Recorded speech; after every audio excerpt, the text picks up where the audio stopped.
সমুদ্র উপকূলের আবহাওয়ার সার্বিক পরিস্থিতি জানাতে কক্সবাজার থেকে যুক্ত হচ্ছেন সহকর্মী আব্দুর রহমান। স্থল নিম্নচাপের প্রভাবে কেমন দেখা দিয়েছে উপকূলে?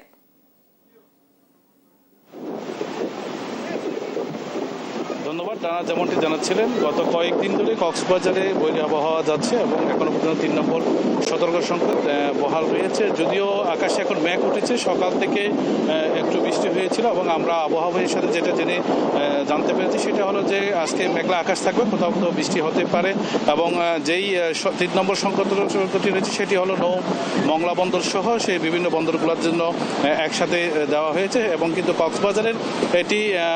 কক্সবাজারের দিকে আসার সম্ভাবনা খুব কম বলে আমাদেরকে জানিয়েছে আবহাওয়া অফিসের তথ্য মতে। এবং এটি দক্ষিণ এবং পশ্চিম দিকে যদি আসে তাহলে কক্সবাজার দিকে আসতে পারে এবং এটি ইতিমধ্যে দুর্বল হয়ে স্থলে লঘুচাপে পরিণত হয়েছে বলে জানিয়েছে। যদিও কক্সবাজারে কিন্তু সম্পূর্ণ ভিন্ন চিত্র, রৌদ্রোজ্জ্বল আকাশ, কখনো মেঘ হলেও কিন্তু কক্সবাজারের যেই সমুদ্র সৈকত এখানে প্রচুর পরিমাণ পর্যটক রয়েছে।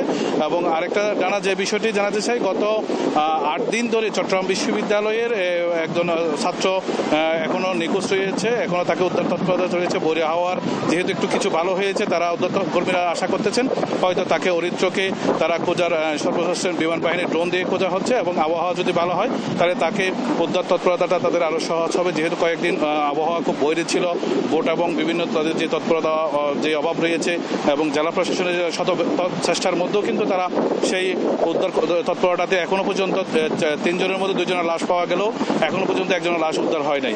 এবং যারা পর্যটক এবং অরিত্রের বাবা দাবি করছেন পৃথিবীতে অসহায় একমাত্র বাবা হচ্ছে তিনি, এবং তিনি জেলা প্রশাসন সহ সরকারের কাছে জোর দাবি জানিয়েছেন যেন তার হারিয়ে যাওয়া একমাত্র বুকের ধনকে যেন তারা দ্রুত সময়ের মধ্যে খুঁজে দেয়। এবং তার মা যেটি বলেছে সেটি হলো যে তার ছেলেকে ফেলে কিভাবে তিনি তার বাড়িতে যাবেন।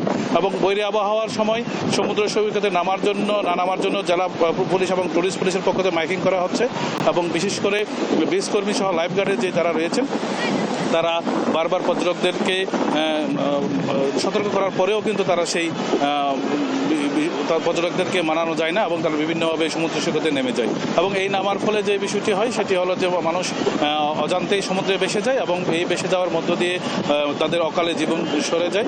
এবং জেলা প্রশাসন সহ সংশ্লিষ্ট সকল যদি আধুনিক যন্ত্রপাতির মাধ্যমে যদি উদ্ধার তৎপরতা এবং লাইফগার্ড কর্মী যদি বাড়ানো হয় এবং সমুদ্র সৈকতের যেই সুইমিং দুটো আলাদা করে দেওয়া হয় তাহলে যেত বৈরী আবহাওয়া হোক সব কিছু মিলিয়ে কিন্তু পর্যটক লাশের মিছিলের সংখ্যাটা কমবে বলে স্থানীয় জনগণ এবং পর্যটকরা এবং পরিবেশবাদীরা আমাদেরকে বলেছেন। এবং এটা যদি কার্যকর পদক্ষেপ না হয় তাহলে 120 কিলোমিটার সমুদ্র সৈকতে অরক্ষিত স্থানটি মানুষের জন্য দিন দিন বিপজ্জনক হয়ে যাবে এবং এটি যেন পরিবেশসম্মত এবং মানুষের জীবন আনন্দ দুইটা যেন একসাথে করতে পারে। সরকার যদি ব্যবস্থা নেয় তাহলেই সবচেয়ে তারা খুশি হবে বলে আমাদেরকে জানিয়েছে। এবং সরকার যদি এ বিষয়ে পদক্ষেপ যত দ্রুত নেবে তত প্রাণহানির সংখ্যা কম হবে।